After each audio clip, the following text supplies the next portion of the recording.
तुरंत इधर मुखातिब हो गया, क्योंकि इन लोगों की शिकायत रहती है आप 10 मिनट तो उधर बात करते हैं और 10 मिनट के बाद इधर आते हैं, इसलिए ये सब लेट आते हैं।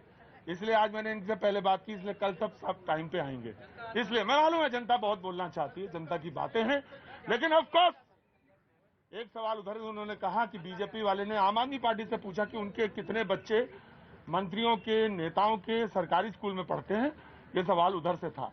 ठीक, ऑफ कोर्स ये सवाल था, बीजेपी वालों ने पूछा था, मैं उनका सवाल रख देता हूँ। लेकिन एक मिनट रुकिए, एक मिनट। हाँ जी जी, मेरा जो कही ना 60 साल वाले इनको जो वो देगा, मतलब दही यही क्या कह रहा था, लस्सी बेचने वाला। अच्छा, याद आ गई? हाँ याद आ गई, हमें तो याद आ गई। बढ़िया, क्या नाम है आपका? माया शर्मा।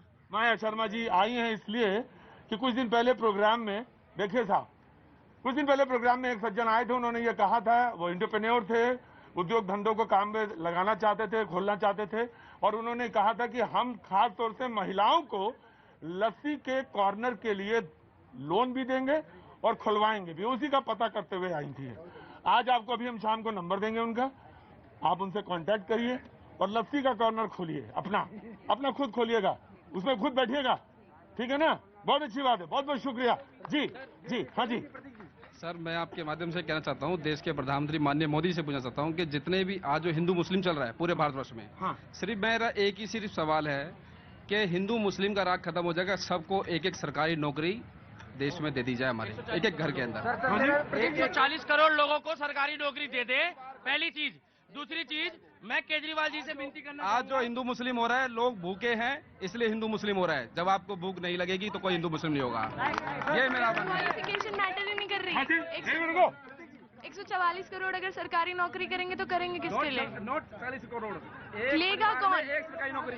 वो बांट थोड़ी सकते हैं, अपनी क्वालिफिकेशन भी तो मैटर करती है। क्वालिफिकेशन भी मैटर करती है। जी जी जी, आया आया आया, हाँ जी आया। अरे पहले चश्मा उतारो अपना, शाम हो गई है। हाँ रुको, आ रहा हूँ। हाँ जी, मैं देश के सबसे बड़े राज्य उत्तर प्रदेश से हूँ। जो भाई साहब बात कर रहे थे शिक्षा की, भाई साहब जो आप शिक्षा की बात कर रहे थे ना, उसी शिक्षा को पाकर सरस्वती शिशु मंदिर से योगी आदित्यनाथ मुख्यमंत्री कुर्सी संभाल रहे हैं। और जिस आम आदमी पार्टी की बात कर रहे हैं ना, और प्रधानमंत्री सहित देश के अन्य 12 से 14 अच्छे सीएम देश के अन्य राज्यों को संभाल रहे हैं। और ये बात कर रहे थे ना आम आदमी पार्टी वाले, जब पूरा देश हनुमान चालीसा और अजान के मुद्दे पर लड़ रहा है ना, उस योगी आदित्यनाथ ने 1700 मस्जिद मंदिरों पर आवाज कम करने का काम किया है। पहले देश के ऐसे सीएम है जिन्होंने शांति व्यवस्था बनाने का काम किया है। गद्दार आप हो। ना ये शब्द ना बोला, क्योंकि तुम बहुत अच्छी बात करी, तुमने बहुत अच्छी बात कही है। ये गद्दार शब्द से बहुत डर लगता है। और मैं आपसे कहना चाहता हूँ 124A है शायद, तो वकील लोग तय करेंगे, क्योंकि जो सिडेशन वाली धारा है उसको, हाँ उसको लेकर सुनिए, थोड़ी अकल की बात तो सुनिए। और उसको लेकर सुप्रीम कोर्ट ने भी कहा उसका मिसयूज हुआ है और उसका मिसयूज नहीं होना चाहिए। जो भी सरकार है वो विरोधी को लेकर वो सिडेशन का चार्ज देशद्रोह का लगा देती है, और इसके बारे में निश्चित तौर से विचार होना चाहिए। मैं आऊंगा, बार बार नहीं, मैं आऊंगा। आपका नाम? कनिका। कनिका, कहाँ से हैं आप? मैं दिल्ली से ही हूँ और मेरा आम आदमी पार्टी के जो रिप्रेजेंटेटिव है इनसे क्वेश्चन है। ये अभी महिला सुरक्षा की बात कर रहे थे। दिल्ली में इन्होंने जितने भी ठेके हैं एक पे एक बोतल फ्री कर दी है। डोमेस्टिक वायलेंस को बढ़ा रहे हैं ये लोग, डोमेस्टिक वायलेंस को ये लोग बढ़ा रहे हैं और कहते हैं दिल्ली संभाल रखी है। दिल्ली खराब कर रखी है इन लोगों ने, और इससे आगे बढ़ेंगे भी नहीं ये लोग आगे कभी। जी जी, मैं आया। रुको, नहीं, हाँ मैं आगे। 4 सवाल है। क्या सवाल? अभी 4 थे, फिर 3 हो गए। एक सवाल पूछो तो सबसे अच्छा हो। मेरे को पूछना है खाली, हाँ। कि अडानी जी के पोर्ट में 30,000 करोड़ रुपए की हीरोइन मिली, उसका कोई केस ही नहीं चल रहा। वो पूरे इंडिया में जो हीरोइन चल रही है ना सर, मैं समझ गया, मेरी बात सुनिए। मैं समझ गया मेरे भाई, बहुत बात सुनिए। या तो मोदी जी अडानी से डरते हैं। मैं समझ गया, तुम्हारी बात समझ गया, मैं समझ गया। मैं ले लिया। सवाल ये था, इन्होंने कहा कि प्रधानमंत्री जो है वो चाय बेचने वाला बन जाता है, सरस्वती शिशु मंदिर से पढ़ा हुआ प्रधानमंत्री बन जाता है, मुख्यमंत्री बन जाता है। हमने तो करके दिखाया है। और सवाल ये है कि एक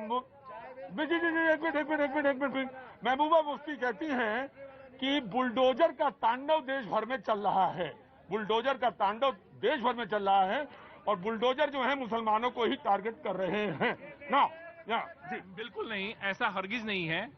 देश के किसी भी कोने में जो लोग आताताई हैं, जिन्होंने पहले पत्थर चलाए हैं, बुलडोजर उनके खिलाफ चल रहा है।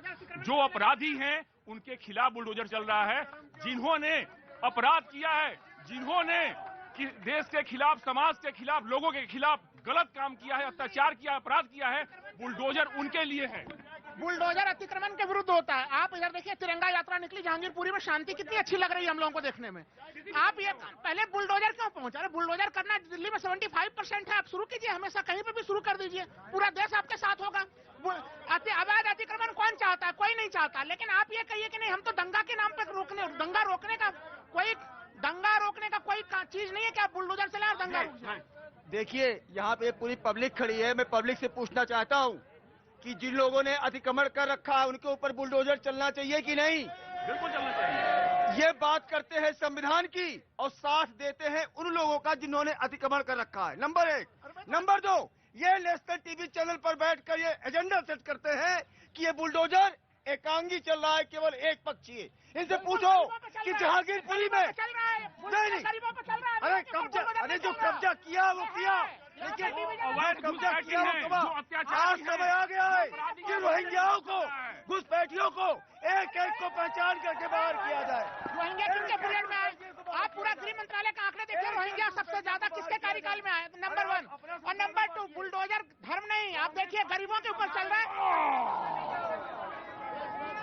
भाजी बीच में आ जाते हो तुम कभी कभी? हाँ जी, हाँ भैया, और आसमान पे चढ़ जाते हैं। राजस्थान में 300 साल पुराना मंदिर तोड़ा, वहाँ नगर पालिका में कांग्रेस का अध्यक्ष है और सारे पार्षद वहाँ पर बीजेपी के हैं और अध्यक्ष भी वहाँ पर बीजेपी का है। वहाँ सिर्फ एक पार्षद कांग्रेस का है। वो ये इंजाम किस पे लगा रहा है? कांग्रेस ने तोड़ा। इनको केवल हिंदू मुसलमान करने से मतलब है भारतीय जनता पार्टी को, इस पे इनका चल रहा है। और अजान की बात रही, 100 साल से अजान नहीं हो रहा देश में। हनुमान चालीसा, भाई मैं हिंदू हूँ, मैं पढ़ूंगा, घर पे पढ़ूंगा, रोड पे कौन सा हनुमान चालीसा पढ़ा के आप लड़वाओगे और देश पे राज करोगे? ये भारतीय जनता पार्टी कर रही है। मैं आया। तूने भी नहीं बोला ना? इस देश का प्रथम मुद्दा क्या बुलडोजर होना चाहिए? हमारी बात यही है कि पहला मुद्दा, अभी विश्व में गौ मांस के एक्सपोर्ट में भारत देश प्रथम नंबर पर पहुंच गया है। और प्रमुख मुद्दा गौ माता को कटने में देश पर प्रतिबंध मुकना वही होना चाहिए। इसकी जगह पे अभी बुलडोजर का प्रथम मुद्दा चल रहा है। हमें भी अफसोस है, आज गौ बीफ एक्सपोर्ट में भारत देश प्रथम नंबर पर पहुंच गए। अर्जुन भाई अंबलिया, ये इनका कहना है कि ये मुद्दा नहीं होना चाहिए, मुद्दा ये होना चाहिए जो गौ मांस एक्सपोर्ट हो रहा है उस पर